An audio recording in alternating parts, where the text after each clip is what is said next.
ওয়াকফ বহুত খতরনাক একটি শব্দ। এখন জানি এখন মারামারি কাটাকাটি হচ্ছে, আন্দোলন হচ্ছে। ইভেন ভারতবর্ষের ভেতরে দেখা যাচ্ছে সেখানে বিদেশের পতাকা উড়ছে, বিদেশের পতাকা নিয়ে আন্দোলন করছেন। যাই হোক, এটা একটি সত্যি সমালোচিত একটি বিষয়, আমরা দৃশ্য দেখতে পাচ্ছি। তো এখানে বক্তব্য হচ্ছে বহু কোটি বছর আগে আমরা কম বেশি সবাই জানি যে ক্ষমতা সম্পন্ন এক প্রাণী এসেছিল, বিরাট ক্ষমতা সম্পন্ন এবং বিশাল আকার। তার নাম হচ্ছে ডাইনোসর। বিবর্তনের ভাবধারায় সময়ের স্রোতে সে টিকে থাকতে পারেনি, বরং বিলুপ্ত হয়ে গেছে, ভেসে গেছে, নেই তারা। অনেকে তাই মনে করেন যারা ক্ষমতাবান, সয় সম্পত্তিতে এবং সংখ্যাধিক্যতায় অনেক বেশি, তারা হয়তো টিকে থাকবেন। তাদেরকে বলবো ডাইনোসরের দিকে তাকিয়ে দেখুন, তাহলে বুঝতে পারবেন সময় কত বড় খতরনাক।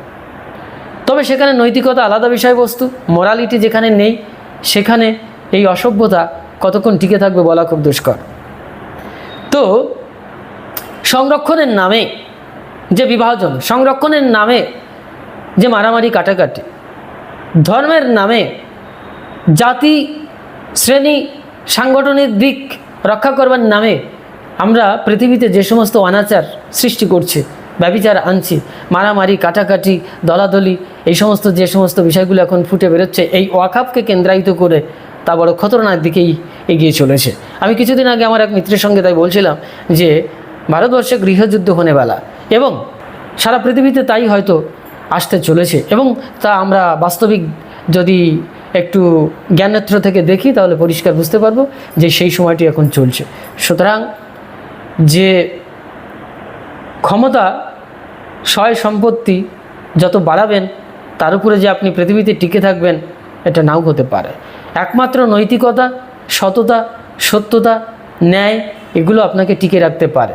কিন্তু পৃথিবী বেদনার উপত্যকা, আমার গুরু মহারাজ বলেছেন, সেখানে আমাদের দুঃখ, শোক, জরা, ব্যাধি নিয়ে বেঁচে থাকতে হয়। সুতরাং এ চিরস্থায়ী নয়, কোনো কিছুই থাকবে না। কুরুক্ষেত্রের যুদ্ধে সব শেষ হয়ে গেছিল ধর্মকে টিকিয়ে রাখার জন্য, কিন্তু তার কিছুকাল পরেও গিয়ে দেখা যায় সারা পৃথিবীতে অধর্মাচার, ব্যভিচার, ভ্রষ্টাচারে পরিপূর্ণ হয়ে গেছে। তাহলে আসল সত্য কী? এই জন্যে ইসলামীয় সিদ্ধান্তে যে হজরত মুহাম্মদ সাল্লাল্লাহু আলাইহি সাল্লাম যে সিদ্ধান্ত নিয়ে এসেছিলেন, যে দর্শন নিয়ে এসেছিলেন, তার কতটুকু এখন সঠিক তথ্য নৈতিকতা রয়েছে সেটাও কিন্তু আজকে বিচার বিশ্লেষণের বিষয় এসে দাঁড়িয়েছে।